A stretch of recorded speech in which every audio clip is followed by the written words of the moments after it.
প্রথমেই আমি এদেশের সম্মানিত আলেম সমাজকে বিনয়ের সাথে অনুরোধ করব, আসুন আমরা ঐক্যবদ্ধ হই। আজকের এই পেকুয়ার ঐতিহাসিক তাফসীরুল কোরআনের প্রোগ্রাম থেকে আমি সম্মানিত আমার মাথার তাজ ওলামাদেরকে জাতীয় ঐক্যের আহ্বান জানাই। পেকুয়ার এই ঐতিহাসিক তাফসীরুল কোরআনের প্রোগ্রাম থেকে আমি আমার সম্মানিত রাজনৈতিক ব্যক্তিবর্গদেরকে জাতীয় ঐক্যের আহ্বান জানাই।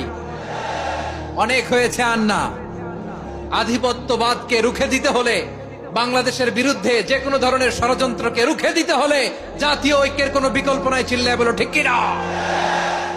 আর কাদা ছড়াছড়ি করবো না ইনশাআল্লাহ। বলেন আল্লাহুম্মা ফারশাদ। আল্লাহ তুমি সাক্ষী থাকো, আল্লাহ তুমি তৌফিক দাও। আওয়াজ করে পড়েন আমিন। আর একে অন্যকে কাফির বলে গালি দিব না, ঠিক কিনা বলেন? রাজি আছেন? ধ্বংস করে দিয়েছি আমরা আমাদেরকে। আপনার হালাকু খানের নাম শুনেছেন?